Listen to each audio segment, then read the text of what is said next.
कहानी है अमृतसर आ गया है। यह कहानी भीष्म साहनी जी की है। भीष्म साहनी जी का जन्म 1915 8 अगस्त 1915 में रावलपिंडी, जो अब पाकिस्तान में है, वहाँ हो गया था। इनके कहानी, उपन्यास, नाटक, आत्मकथा, बाल साहित्य में रचना, बाल साहित्य इन अनेक विधाओं में इन्होंने रचना की है। कहानी संग्रह है बाकीरे का पहला पाठ, भटकता राग, पटरिया, शोभा यात्रा, निशाचर, पाली। उपन्यास है झरोके, कड़िया, तमस, बसंती, मैयादास की माड़ी, कुंतो, नीलू, नीलिमा, नीलोफर। तमस इनका प्रसिद्ध उपन्यास है। नाटक कबीरा खड़ा बाजार में, हनुष, माधवी, मुआवजे। आत्मकथा आज के अतीत। बाल साहित्य है गुलेल का खेल, वापसी, और इन्होंने अनेक अनुवाद किए हैं। इसमें है टालस्टाय के महान उपन्यास रिसरेक्शन सहित लगभग 2 दर्जन रूसी पुस्तकों को सीधे रूसी से में इन्होंने अनुवाद किया है।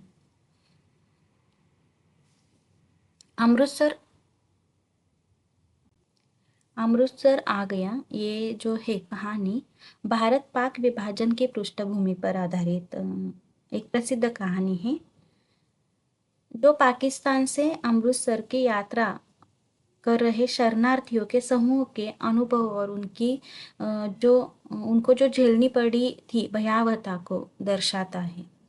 भारत विभाजन के दौरान फैले सांप्रदायिक तनाव और मनुष्य की इंसानियत जो खत्म हो जाने के भयावह चित्र का प्रस्तुत जो कर रही थी, यह इसमें कहानी में प्रस्तुत करती है, जिसमें लोग एक दूसरे का दुश्मन बन जाते हैं। इस कहानी में भारत और पाकिस्तान के बीच हुए धार्मिक विभाजन के भयावह परिणामों को केंद्र रखा गया है। यात्रा जो है यह रेलगाड़ी के सफर पर केंद्रित है, और जो झेलम स्टेशन से अमृतसर की ओर जाती है। इस सफर के दौरान यात्रियों को कई भयानक घटनाओं का सामना करना पड़ता है। इस कहानी के पात्र में विभिन्न धर्मों और जातियों के लोग हैं, जिनमें सिखों, मुसलमान और हिंदुओं के समुदाय शामिल हैं। यहाँ इस कहानी में सांप्रदायिक तनाव देता है, दिखाया गया है कि कैसे धार्मिक विभाजन के कारण लोगों के बीच अविश्वास, भय और नफरत फैल गई है, जिससे वे एक दूसरे के दुश्मन बने जा गए हैं। विनाश का चित्रण दिखाई देता है। यात्रा इस कहानी के दौरान हो रही मारकाट, विनाश और भयावहता को उजागर करती है। कहानी जब लोग अपने घरों को छोड़कर एक नई जगह की तलाश में जा रहे हैं। ये कहानी जो है वह 1973 को प्रकाशित हुई थी, और यह कहानी संग्रह पटरिया में संकलित है। बहुत ही प्रसिद्ध कहानी है, और कहानी है कुछ इस तरह। कहानी अमृतसर आ गया है, भीष्म साहनी जी। गाड़ी के डिब्बे में बहुत मुसाफिर नहीं थे। मेरे सामने वाली सीट पर बैठे सरदार जी देर से मुझे लाम के किस्से सुनाते रहते। वह लाम के दिनों में बर्मा की लड़ाई में भाग ले चुके थे, और बात बात पर खी खी करके हंसते और गोरे फौजियों की खिल्ली उड़ाते रहे। डिब्बे में 3 पठान व्यापारी भी थे। उनमें से एक हरे रंग की पोशाक पहने ऊपर वाली बर्थ पर लेटा हुआ था। वह आदमी बड़ा हंसमुख था, और बड़ी देर से मेरे साथ वाली सीट पर बैठे एक दुबले से बाबू के साथ उसका मजाक चल रहा था। वह दुबला बाबू पेशावर का रहने वाला जान पड़ता था, क्योंकि किसी किसी वक्त वे आपस में पश्तो में बातें करने लगते थे। मेरे सामने दाई और कोने में एक बुढ़िया मुंह सिर ढांपे बैठी थी और देर से माला जप रही थी। यही कुछ लोग रहे होंगे। संभव है 2-1 और मुसाफिर भी रहे हो, पर वे स्पष्टता मुझे याद नहीं। गाड़ी धीमी रफ्तार से चली जा रही थी, और गाड़ी में बैठे मुसाफिर बतिया रहे थे, और बाहर गेहूं के खेतों में हल्की हल्की लहरियां उठ रही थी। और मैं मन ही मन बड़ा खुश था, क्योंकि मैं दिल्ली में होने वाला स्वतंत्रता दिवस समारोह देखने जा रहा था। उन दिनों के बारे में सोचता हूँ तो लगता है हम किसी झूठ-फूटे में जी रहे हैं। शायद समय बीत जाने पर अतीत का सारा व्यापार ही झूठ-फूटे में बीतता। उन्हीं दिनों पाकिस्तान के बनाए जाने का ऐलान किया गया था और लोग तरह-तरह के अनुमान लगाने लग गए थे कि भविष्य में जीवन की रूपरेखा कैसी होगी। फिर किसी भी कल्पना बहुत दूर तक नहीं जा पाती।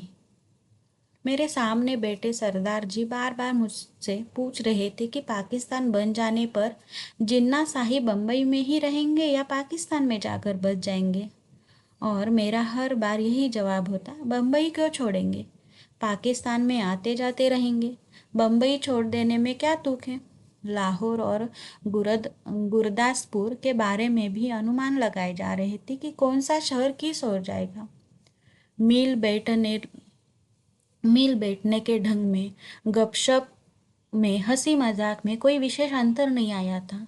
कुछ लोग अपने घर छोड़कर जा रहे थे जबकि अन्य लोग उनका मजाक उड़ा रहे थे। कोई नहीं जानता था कि कौन सा कदम ठीक होगा और कौन सा गलत। एक और पाकिस्तान बन जाने का जोश था, दूसरी ओर हिंदुस्तान के आज़ाद हो जाने का जोश। जगह जगह दंगे भी हो रहे थे और योम आज़ादी के तैयारियां भी चल रही थी। इस पृष्ठभूमि में लगता देश आज़ाद हो जाने पर दंगे अपने आप बंद हो जाएंगे। वातावरण में इस झूठ-फूट में आज़ादी की सुनहरी धूल सी उड़ रही थी और साथ ही साथ अनिश्चय भी डोल रहा था। और इसी अनिश्चित की स्थिति में किसी किसी वक्त भावी रिश्तों की रूपरेखा झलक दे जाती थी। शायद जहलम का स्टेशन पीछे छूटा चुका था जब ऊपर वाली बर्थ पर बैठे पठान ने एक पोटली खोल दी और उसमें से उबला हुआ मांस और नान रोटी के टुकड़े निकाल निकाल कर अपने साथियों को देने लगा। फिर वह हंसी मजाक के बीच मेरी बगल में बैठे बाबू की ओर भी नान का टुकड़ा और मांस की बोटी बढ़ाकर खाने का आग्रह करने लगा। काले बाबू, ताकत आएगी, आम जैसा हो जाएगा, बीवी भी तेरे साथ खुश रहेगी। काले दालखोर, तू दाल खाता है इसीलिए दुबला है। डिब्बे में लोग हंसने लगे। बाबू ने पश्तो में कुछ जवाब दिया और फिर मुस्कुराता सिर हिलाता रहा। इस पर दूसरे पठान ने हंसकर कहा, ओ जालिम, हमारे हाथ से नहीं लेता है तो अपने हाथ से उठा ले। खुदा कसम, बकरे का गोश्त है और किसी चीज का नहीं है। ऊपर बैठा पठान न चहक कर बोला, ओ खंजीर के तुम, इधर तुम्हें कौन देखता है। हम तेरी बीवी को नहीं बोलेगा और तू हमारे साथ बोटी तोड़, हम तेरे साथ दाल पिएगा। इस पर कह कह उठा, पर दुबला पतला बाबू हंसता, सिर हिलाता रहा और कभी कभी दो शब्द पश्तो में भी कह देता। वो कितना बुरा बात है, हम खाता है और तू हमारा मुंह देखता है। सभी पठान मगन थे। यह इसीलिए नहीं लेता कि तुमने हाथ नहीं धोए हैं। स्थूल काय सरदार जी बोले और बोलते ही खी करने लगे।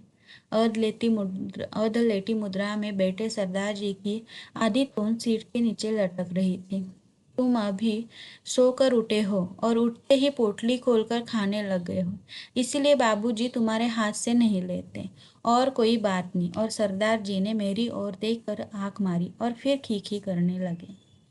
मांस नहीं खाता है बाबू तो जाओ जनाना डब्बे में बैठो, इधर क्या करता है, फिर कहकर उठा। वह कहाँ उठा। डब्बे में और भी अनेक मुसाफिर थे, लेकिन पुराने मुसाफिर यही थे जो सफर शुरू होने में गाड़ी में बैठे थे। बाकी मुसाफिर उतरते चढ़ते रहते थे। पुराने मुसाफिर होने के नाते उनमें एक तरह की बेतकल्लुफी आ गई थी। वो इधर आकर बैठ, तुम हमारे साथ बैठो, आओ जालिम किस्सा खाने की बातें करेंगे।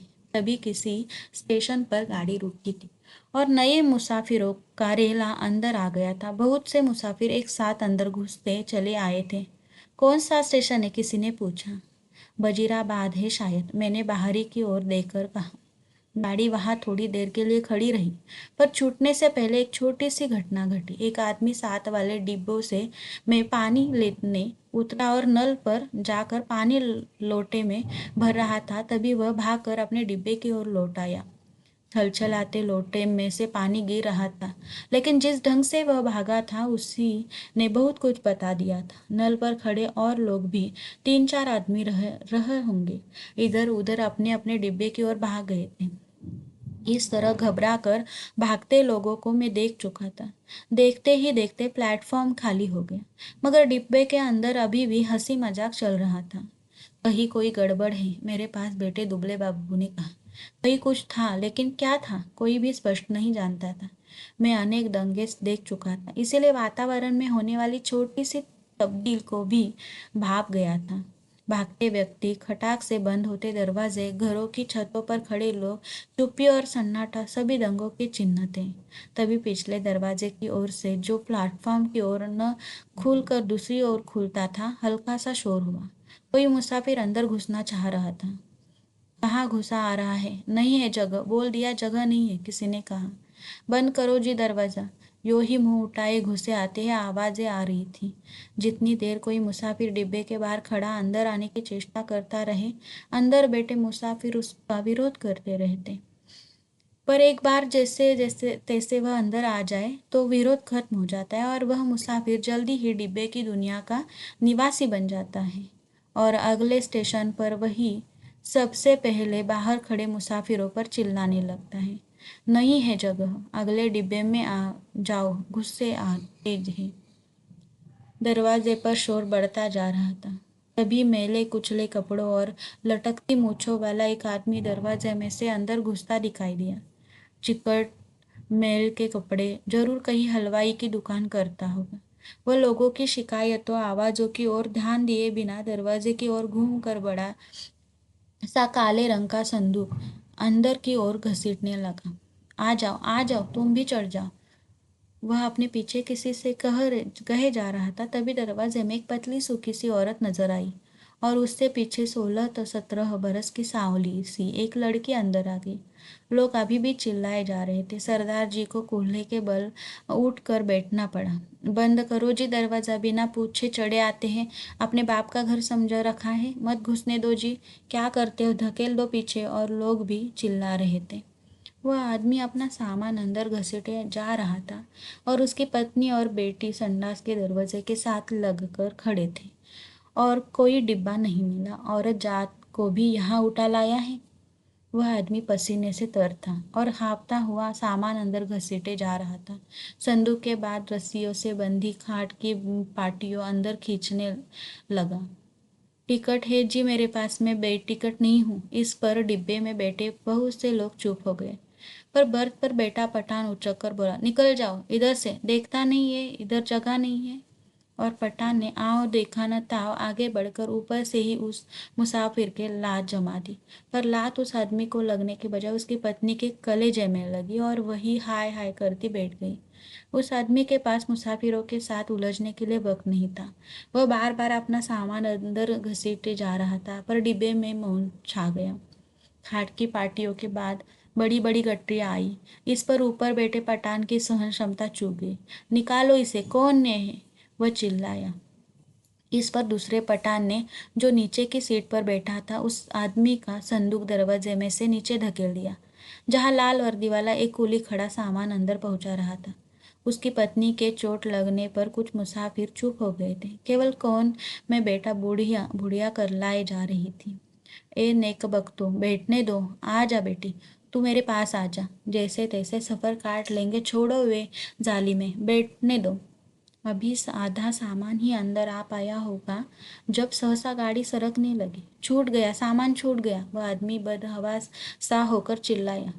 पिताजी, सामान छूट गया। संडास के दरवाजे के पास खड़ी लड़की सिर से पांव तक कांप रही थी और चिल्लाए जा रही थी, उतरो नीचे, नीचे उतरो, वह आदमी हड़बड़ाकर चिल्लाया और आगे बढ़कर खाट की पाटियां और गठरियां बाहर फेंकते हुए दरवाजे को डंडहरा पकड़ कर नीचे उतर गया। उसके पीछे उसकी व्याकुल बेटी और फिर उसकी पत्नी कलेजे को दोनों हाथों से दबाए हाय हाय करती नीचे उतर गई। बहुत बुरा किया तुम लोगों ने, बहुत बुरा किया, बुढ़िया ऊंचा ऊंचा बोल रही थी। तुम्हारे दिल में दर्द मर गया है, छोटी सी बच्ची उसके साथ थी। बहरहमो, तुम बहुत बुरा किया, धक्के देकर उतार दिया। गाड़ी सूने प्लेटफॉर्म को लांघती आगे बढ़ गई। डिब्बे में व्याकुल सी चुप्पी छा गई। बुढ़िया ने बोलना बंद कर दिया था। पठानों का विरोध कर पाने की हिम्मत नहीं हुई। तभी मेरी बगल में बैठे दुबले बाबू ने मेरे बाजू पर हाथ रखकर कहा, आग है, देखो आग लगी है। गाड़ी प्लेटफॉर्म छोड़कर आगे निकल आई थी और शहर पीछे छूट रहा था। तभी शहर की ओर से उठते धुएं के बादल और उनमें लपलपाती आग के शोले नजर आने लगे। दंगा हुआ है। स्टेशन पर भी लोग भाग रहे थे। कहीं दंगा हुआ है। शहर में आग लगी थी। बात डिब्बे भर के मुसाफिरों को पता चल गई और वे लपक लपक कर खिड़कियों में से आग का दृश्य देखने लगे। जब गाड़ी शहर छोड़कर आगे बढ़ गई तो डिब्बे में सन्नाटा छा गया।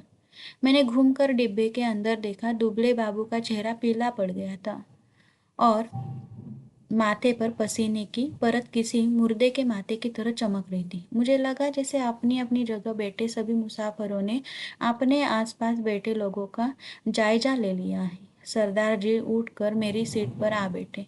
नीचे वाली सीट पर बैठा पठान उठा और अपने दो साथी पठानों के साथ ऊपर वाली बर्थ पर चढ़ गया। यही क्रिया शायद रेलगाड़ी के अन्य डिब्बों में भी चल रही थी। डिब्बे में तनाव आ गया। लोगों ने बातियाना बंद कर दिया। तीनों के तीनों पठान ऊपर वाली बर्थ पर एक साथ बैठे चुपचाप नीचे की ओर देखते जा रहे थे। सभी मुसाफिरों की आंखें पहले से ज्यादा खुली खुली, ज्यादा शंकित सी लगी। यही स्थिति संभवतः गाड़ी के सभी डिब्बों में व्याप्त हो रही थी। कौन सा स्टेशन था यह? डिब्बे में किसी ने पूछा। वजीराबाद, किसी ने उत्तर दिया। जवाब मिलने पर डिब्बे में एक और प्रतिक्रिया हुई। पठानों के मन का तनाव फौरन ढीला पड़ गया, जबकि हिंदू सिख मुसाफिरों की चुप्पी और ज्यादा गहरी हो गई।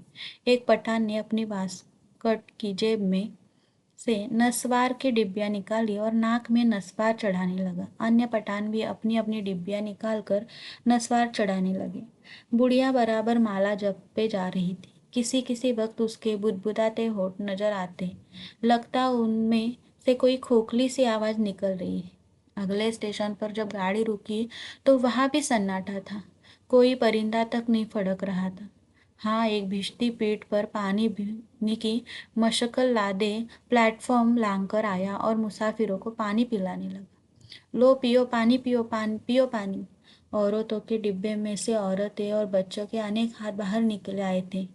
बहुत मार काट हुई है, बहुत लोग मरे हैं। लगता था वह इस मार काट में अकेला पुण्य कमाने चला आया है। गाड़ी सरकी तो सहसा खिड़कियों के पल्ले चढ़ाए जाने लगे। दूर तक पहियों की गड़गड़ाहट के साथ खिड़कियों के पल्ले चढ़ाने की आवाज आने लगी। किसी अज्ञात आशंकावश दुबला बाबू मेरे पास वाली सीट पर से उठा और दो सीटें के बीच फर्श पर लेट गया। उसका चेहरा अभी भी मुर्दे जैसा पीला हो रहा था। इस पर बर्थ पर बैठा पठान उसकी ठिठोली करने लगा। ओ बेगरत, तुम मुर्दे की औरत है, मर्द की औरत है, सीट पर से उठकर नीचे लेटता है, तू मर्द के नाम के बदनाम करता है। वह बोल रहा था और बार बार हंसे जा रहा था। फिर वह उससे पश्तो में कुछ कहने लगा। बाबू चुप बना लेटा रहा। अन्य सभी मुसाफिर चुप थे। डिब्बे का वातावरण बोझिल बना हुआ था। ऐसे आदमी को हम डिब्बे में नहीं बैठने देगा। ओ बाबू, अगले स्टेशन पर उतर जाओ और जनाना डिब्बे में बैठो। मगर बाबू की हाजिर जवाबी अपने कंठ में सूख चली थी। हकला कर चुप हो रहा, पर थोड़ी देर बाद वह अपने आप उठकर सीट पर जा बैठा और देर तक अपने कपड़ों की धूल झाड़ता रहा। वह क्यों उठकर फर्श पर लेट गया था? शायद उसे डर था कि बाहर से गाड़ी पर पथराव होगा या गोली चलेगी। शायद इसी कारण खिड़कियों के पल्ले चढ़ाए जा रहे थे। कुछ भी कहना कठिन था। मुमकिन है कि किसी एक मुसाफिर ने किसी कारण से खिड़की का पल्ला चढ़ाया हो। उसकी देखा देखी बिना सोचे समझे धड़ाधड़ खिड़कियों के पल्ले चढ़ाए जाने लगे थे। बोझिल अनिश्चित से वातावरण में सफर कटने लगा। रात गहराने लगी थी। डिब्बे के मुसाफिर स्तब्ध और शंकित जो के त्यों बैठे थे। कभी गाड़ी की रफ्तार सहसा टूट कर धीमी पड़ जाती तो लोग एक दूसरे की ओर देखने लगते। कभी रास्ते में ही रुक जाती तो डिब्बे के अंदर का सन्नाटा और भी गहरा हो उठता। केवल पठान निश्चित बैठे थे। उन्होंने भी बतियाना छोड़ दिया था क्योंकि उनकी बातचीत में कोई भी शामिल होने वाला नहीं था। धीरे धीरे पठान ऊँघने लगे, जबकि अन्य मुसाफिर फटी फटी आंखों से शून्य में देखे जा रहे थे। बुढ़िया मुंह सिर लपेटे टांगे सीट पर चढ़ाए बैठी बैठी सो गई थी। ऊपर वाली बर्थ पर एक पठान ने अधलेटे ही कुर्ते की जेब में से काले मनकों की तस्बीह निकाल ली और उसे धीरे धीरे हाथ में चलाने लगा। खिड़की के बाहर आकाश में चांद निकल आया और चांदनी में बाहर की दुनिया और भी अनिश्चित और भी अधिक रहस्यमयी हो उठी। किसी किसी वक्त दूर किसी और आग के शोले उठते नजर आते। कोई अगर जल रहा था, गाड़ी किसी वक्त चिंगाड़ती हुई आगे बढ़ने लगती, फिर किसी वक्त उसकी रफ्तार धीमी पड़ जाती और मीलों तक धीमी रफ्तार से ही चलती रहती। सहसा दुबला बाबू खिड़की में से बाहर देखकर ऊंची आवाज में बोला, हरबंसपुरा निकल गया है। उसकी आवाज में उत्तेजना थी। वह जैसे ही चीख कर बोला था, डिब्बे के सभी लोग उसकी आवाज सुनकर चौंक गए। उसी वक्त डिब्बे के अधिकांश मुसाफिरों ने मानो उसकी आवाज को ही सुनकर करवट बदली। ओ बाबू, चिल्लाता क्यों है? तस्बीह वाला पठान चौंक कर बोला, इधर उतरेगा तुम? जंजीर खींचूं? अरे खी खी करके हंस दिया। जाहिर है वह हरबंसपुरा की स्थिति से अथवा उसके नाम से अनभिज्ञ था। बाबू ने कोई उत्तर नहीं दिया, केवल सिर हिला दिया और एक आध बार पठान की ओर देखकर फिर खिड़की के बाहर झांकने लगा। डिब्बे में फिर मौन था छा गया। तभी इंजन ने सीटी दी और उसकी एक रफ्तार टूट गई। थोड़ी ही देर बाद खटाखा सा शब्द भी हुआ। शायद गाड़ी ने लाइन बदली थी। बाबू ने झांक कर उस दिशा में देखा जिस ओर गाड़ी बढ़ी जा रही थी। शहर आ गया है, वह फिर ऊंची आवाज में चिल्लाया। अमृतसर आ गया है, उसने फिर से कहा और उछल कर खड़ा हो गया और ऊपर वाली बर्थ पर लेटे पठान को संबोधित करके चिल्लाया, ओ बे पठान के बच्चे, नीचे उतर, तेरी माँ की नीचे उतर, तेरी उस पठान बनाने वाले की मैं। बाबू चिल्लाने लगा और चीख चीख कर गालियां बकने लगा। तस्बीह वाले पठान ने करवट बदली और बाबू की ओर देखकर बोला, ओ क्या है बाबू, हमको कुछ बोला? बाबू को उत्तेजित देखकर अन्य मुसाफिर भी उठ बैठे। नीचे उतर, तेरी मैं। हिंदू औरत को लात मारता है, हरामजादे, तेरी उस। ओ बाबू, बक बक बक बकर नहीं करो। ओ खजीर के तुख्म, गाली मत बको। हमने बोल दिया, हम तुम्हारा जबान खींच लेगा। गाली देता है माधव, बाबू चिल्लाए और उछल कर सीट पर चढ़ गया। वह सिर से पांव तक कांप रहा था। बस बस, सरदार जी बोले, यह लड़ने की जगह नहीं है, थोड़ी देर का सफर बाकी है, आराम से बैठो। तेरी मैं तो लात न तोड़ू तो कहना, गाड़ी तेरे बाप की है, बाबू चिल्लाया। ओ हमने क्या बोला? सभी लोग उसको निकालता था, हमने भी निकाला। ये इधर हमको गाली देता है, हम इसका जबान खींच लेगा। बुढ़िया बीच में फिर बोल उठी, वे जिन जोगियो, आराम नाल बैठो, वे रब दिए बंदियों, कुछ होश करो। उसके होठों किसी प्रेत की तरह फड़फड़ाए जा रहे थे और उनमें से क्षीण सी फुसफुसाहट सुनाई दे रही थी। बाबू चिल्लाए जा रहा था, अपने घर में शेर बनता था, आप बोल तेरी मैं उस पठान बनने वाली की। तभी गाड़ी अमृतसर के प्लेटफॉर्म पर रुकी। प्लेटफॉर्म लोगों से खचाखच भरा था।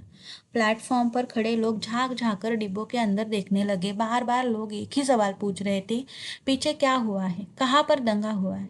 खचाखच भरे प्लेटफॉर्म पर शायद इसी बात की चर्चा चल रही थी कि पीछे क्या हुआ है। प्लेटफॉर्म पर खड़े दो तीन खोमचे वालों पर मुसाफिर टूट पड़े रहे थे। सभी को सहसा भूख और प्यास परेशान करने लगी थी। इसी दौरान तीन चार पठान हमारे डिब्बे के बाहर प्रकट हो गए और खिड़की में से झांक झांक कर अंदर देखने लगे। अपने पठान साथियों पर नजर पड़ते ही वे उनसे पश्तो में कुछ बोलने लगे। मैंने घूमकर देखा, बाबू डिब्बे में नहीं था। न जाने कब वह डिब्बे में से निकल गया था। मेरा माथा ठिनका। गुस्से में वह पागल हुआ जा रहा था। न जाने क्या कर बैठे। पर इस बीच डिब्बे के तीनों पठान अपनी अपनी गठरी उठाकर बाहर निकल गए और अपने अपने पठान साथियों के साथ गाड़ी के अगले डिब्बे की ओर बढ़ गए।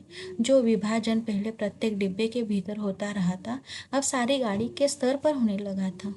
खोमचे वालों के इर्द गिर्द भीड़ छटने लगी। लोग अपने अपने डिब्बों में लौटने लगे। तभी सहसा एक और से मुझे वह बाबू आता दिखाई दिया। उसका चेहरा अभी भी बहुत पीला था और माथे पर बालों की लट झूल रही थी। नजदीक पहुंचा तो मैंने देखा उसने अपने दाएं हाथ में लोहे की एक छड़ उठा रखी थी। जाने वह उसे कहाँ मिल गई थी। डिब्बे में घुसते समय उसने छड़ को अपनी पीठ के पीछे कर दिया और मेरे साथ वाली सीट पर बैठने से पहले उसने हौले से छड़ को सीट के नीचे सरका दिया। सीट पर बैठते ही उसकी आंखें पठान को देख पाने के लिए ऊपर को उठी, पर डिब्बे में पठानों को न पाकर वह हड़बड़ाकर चारों ओर देखने लगा। निकल गए हरामी मादर, सबके सब निकल गए। फिर वह सिटपिटा कर उठा खड़ा हुआ, चिल्लाकर बोला, तुमने उन्हें जाने क्यों दिया? तुम सब नाबद हो, बुजदिल। पर गाड़ी में भीड़ बहुत थी। बहुत से नए मुसाफिर आ गए थे। किसी ने उसकी ओर विशेष ध्यान नहीं दिया। गाड़ी सरकने लगी तो वह फिर मेरी वाली सीट पर आ बैठा। पर वह बड़ा उत्तेजित था और बराबर बड़बड़ाए जा रहा था। धीरे धीरे हिचकोले खाती गाड़ी आगे बढ़ने लगी। डिब्बे में पुराने मुसाफिरों ने भरपेट पूरियां खा ली थी और पानी पी लिया था और गाड़ी उस इलाकों में आगे बढ़ने लगी थी जहां उनके जान माल को खतरा नहीं था। नए मुसाफिर बतिया रहे थे। धीरे धीरे गाड़ी फिर समतल गति से चलने लगी थी। कुछ ही देर बाद लोग ऊँघने भी लगे थे, मगर बापू अभी भी फटी फटी आंखों से सामने की ओर देखे जा रहा था। बार बार मुझसे पूछता कि पठान डिब्बे में से निकल कर किस ओर को गए हैं। उसके सिर पर जुनून सवार था। गाड़ी के हिचकोलों में मैं खुद ऊँघने लगा था। डिब्बे में लेट पाने के लिए जगह नहीं थी। बैठे बैठे ही नींद में मेरा सिर कभी एक ओर को ढुलकता जाता, कभी दूसरी ओर को। किसी किसी वक्त झटके से मेरी नींद टूटती और मुझे सामने की सीट पर अस्त व्यस्त से पड़े सरदार जी के खर्राटे सुनाई देते। अमृतसर पहुंचने के बाद सरदार जी फिर से सामने वाली सीट पर टांगे पसार कर लेट गए थे। डिब्बे में तरह तरह की आड़ी तिरछी मुद्राओं में मुसाफिर पड़े थे। उनकी विभत्स मुद्राओं को देखकर लगता डिब्बा लाशों से भरा है। पास बैठे बाबू पर नजर पड़ती तो कभी तो वह खिड़की के बाहर मुंह किए देख रहा होता, कभी दीवार से पीठ लगाए तनकर बैठा नजर आता। किसी किसी वक्त गाड़ी किसी स्टेशन पर रुकती तो वह पहियों की गड़गड़ाहट बंद होने पर निस्तब्धता सी छा जाती। तभी लगता जैसे प्लेटफॉर्म पर कुछ गिरा है या जैसे कोई मुसाफिर गाड़ी में से उतरा है और मैं झटके से उठकर बैठ जाता। इसी तरह जब एक बार मेरी नींद टूटी तो गाड़ी की रफ्तार धीमी पड़ गई थी और डिब्बे में अंधेरा था। मैंने उसी तरह अधलेटी खिड़की में से बाहर देखा। दूर पीछे की ओर किसी स्टेशन के सिग्नल के लाल कुमकुमे चमक रहे थे। स्पष्टतः गाड़ी कोई स्टेशन लांग कर आई थी, पर अभी तक उसने रफ्तार नहीं पकड़ी थी। डिब्बे के बाहर मुझे धीमे से अस्पष्ट स्वर सुनाई दिए। दूर ही एक धूमिल सा काला पुंज नजर आया। नींद की खुमारी में मेरी आंखें कुछ देर तक उस पर लगी रही। फिर मैंने उसे समझ पाने का विचार छोड़ दिया। डिब्बे के अंदर अंधेरा था। बत्तियां बुझी हुई थी, लेकिन बाहर लगता था वो फटने वाली है। मेरी पीठ पीछे डिब्बे के बाहर किसी चीज को खरोचने की सी आवाज आई। मैंने दरवाजे की ओर घूम कर देखा। डिब्बे का दरवाजा बंद था। मुझे फिर से दरवाजा खरोचने की आवाज सुनाई दी। फिर मैंने साफ साफ सुना लाठी से कोई डिब्बे का दरवाजा पटा रहा था। मैंने झांक कर खिड़की के बाहर देखा। सचमुच एक आदमी डिब्बे की 2 सीढ़ियों चढ़ आया था। उसके कंधे पर एक कटरी झूल रही थी और हाथ में लाठी थी और उसने बंदरंग से कपड़े पहनने रखे थे। उसके दाढ़ी भी थी। फिर मेरी नज़र बाहर नीचे की ओर गई। गाड़ी के साथ एक औरत भागती चली आ रही थी, नंगे पाँव, और उसने 2 गठरियाँ उठा रखी थी। बोझ के कारण उससे दौड़ा नहीं जा रहा था। डिब्बे के पायदान पर खड़ा आदमी बार बार उसकी ओर मुड़ कर देख रहा था और हाँफता हुआ कह रहा था, आ जा, तू भी चढ़ जा, आ जा। दरवाजे पर फिर से लाठी पटाने की आवाज़ दी। खोलो जी दरवाज़ा, खुदा के वास्ते दरवाज़ा खोलो। वह आदमी हाँफ रहा था। खुदा के लिए दरवाज़ा खोलो, मेरे साथ में औरत जात है, गाड़ी निकल जाएगी। सहसा मैंने देखा बाबू हड़बड़ाकर उठ खड़ा हुआ और दरवाजे के पास जाकर दरवाजे में लगी खिड़की में से मुंह बाहर निकाल कर बोला, कौन है? इधर जगह नहीं है। बाहर खड़ा आदमी फिर गिड़गिड़ाने लगा, खुदा के वास्ते दरवाज़ा खोलो, गाड़ी निकल जाएगी। और वह आदमी खिड़की में से अपना हाथ अंदर डालकर दरवाजा खोल पाने के लिए सिटकनी टटोलने लगा। नहीं है जगह, बोल दिया, उतर जाओ गाड़ी पर से। बाबू चिल्लाए और उसी क्षण लपक कर दरवाजा खोल दिया। या अल्लाह, उस आदमी के अस्पष्ट शब्द सुनाई दिए। दरवाज़ा खुलने पर जैसे उस इसने इम्तिनान की सांस ली हो। और उसी वक्त मैंने बाबू के हाथ में छड़ चमकते देखा। एक ही भरपूर वार बाबू ने उस मुसाफिर के सिर पर किया था। मैं देखते ही डर गया और मेरी और उसी वक्त और टांगे लरज गई। मुझे लगा जैसे छड़ के वार का उस आदमी पर कोई असर नहीं हुआ। उसके दोनों हाथ अभी भी जोर से डंडहरे को पकड़ पकड़े हुए थे। कंधे पर से लटकती गठरी खिसक कर उसकी कोहनी पर आ गई थी। तभी सहसा उसके चेहरे पर लहू की 2-3 धारें एक साथ फूट पड़ी। मुझे उसके खुले होंठ और चमकते दांत नजर आए। वह 2-1 बार या अल्लाह बुदबुदाया। फिर उसके पैर लड़खड़ा गए। उसकी आंखों ने बाबू की ओर देखा। आधमुंधी सी आंखें जो धीरे धीरे सिकुड़ती जा रही थी, मानो उसे पहचानने की कोशिश कर रही हो कि वह कौन है और उससे किस अदावत का बदला ले रहा है। इस बीच अंधेरा कुछ और छन गया था। उसके होठ फिर से फड़फड़ाए और उनमें सफेद दांत फिर से झलक उठे। मुझे लगा जैसे वह मुस्कुराया है, पर वास्तव में केवल क्षय के ही कारण होठों में बल पड़ने लगे थे। नीचे पटरी के साथ साथ भागती औरत बड़बड़ाए और कोसे जा रही थी। उसे अभी भी मालूम नहीं हो पाया था कि क्या हुआ है। वह अभी भी शायद यह समझ रही थी कि गठरी के कारण उसका पति गाड़ी पर ठीक तरह से चढ़ नहीं पा रहा है, कि उसका पैर जम नहीं पा रहा है। वह गाड़ी के साथ साथ भागती हुई अपनी 2 गठरियों के बावजूद अपने पति के पैर पकड़कर सीढ़ी पर ठिकाने की कोशिश कर रही थी। तभी सहसा डंडहरे से उस आदमी के दोनों हाथ छूट गए और वह कटे पेड़ की भांति नीचे जा गिरा। और उसके गिरते ही औरत ने भागना बंद कर दिया, मानो दोनों का सफर एक साथ ही खत्म हो गया। बाबू अभी भी मेरे निकट डिब्बे के खुले दरवाजे में भूत का भूत बना खड़ा था। लोहे की छड़ी अभी भी उसके हाथ में थी। मुझे लगा जैसे वह छड़ को फेंक देना चाहता है, लेकिन उसे फेंक नहीं पा रहा। उसका हाथ जैसे उठ नहीं रहा था। मेरी सांस अभी भी फूली हुई थी और डिब्बे के अंधियारे कोने में खिड़की के साथ सट कर बैठा उसकी ओर देखे जा रहा था। फिर वह आदमी खड़े खड़े हिला। किसी अज्ञात प्रेरणावश वह एक कदम आगे बढ़ाया और दरवाजे में से बाहर पीछे की ओर देखने लगा। गाड़ी आगे निकलती जा रही थी। दूर पटरी के किनारे अंधियारा पुंज सा नजर आ रहा था। बाबू का शरीर हरकत में आया। एक झटके में उसने छड़ को डिब्बे के बाहर फेंक दिया। फिर घूमकर डिब्बे के अंदर दाएं बाएं देखने लगा। सभी मुसाफिर सोए पड़े थे। मेरी ओर उसकी नजर नहीं उठी। थोड़ी देर तक वह खड़ा डोलता रहा। फिर उसने घूमकर दरवाजा बंद कर दिया। उसने ध्यान से अपने कपड़ों की ओर देखा, अपने दोनों हाथों की ओर देखा। फिर एक एक करके अपने दोनों हाथों को नाक के पास ले जाकर उन्हें सूंघा, माना जानना चाहता हो कि उसके हाथों से खून की बू तो नहीं आ रही है। फिर वह दबे पांव चलता हुआ आया और मेरी बगल वाली सीट पर बैठ गया। धीरे धीरे झूठ फूटा छटने लगा। दिन खुलने लगा। साफ सुथरी सी रोशनी चारों ओर फैलने लगी। किसी ने जंजीर खींचकर गाड़ी को खड़ा नहीं किया था। छड़ खाकर गिरी उसकी देह मीलों पीछे छूटी हो चुकी थी। सामने गेहूं के खेतों में फिर से हल्की हल्की लहरियां उठने लगी थी। सरदार जी बदन खुजलाते उठ बैठे। मेरी बगल में बैठा बाबू दोनों हाथ सिर के पीछे रखे सामने की ओर देखे जा रहा था। रात भर में उसके चेहरे पर दाढ़ी के छोटे छोटे बाल उगाए थे। अपने सामने बैठा देखकर सरदार उसके साथ बतियाने लगा। बड़े जीवट वाले हो बाबू, दुबले पतले हो पर बड़े गुर्दे वाले हो। बड़ी हिम्मत दिखाई है। तुमसे डर कर ही वे पठान डिब्बे में से निकल गए। यहाँ बने रहते तो एक न एक की खोपड़ी तुम जरूर दुरुस्त कर देते। और सरदार जी हंसने लगे। बाबू जवाब में मुस्कुराया, एक विभत्स सी मुस्कान, और देर तक सरदार जी के चेहरे की ओर देखता रहा।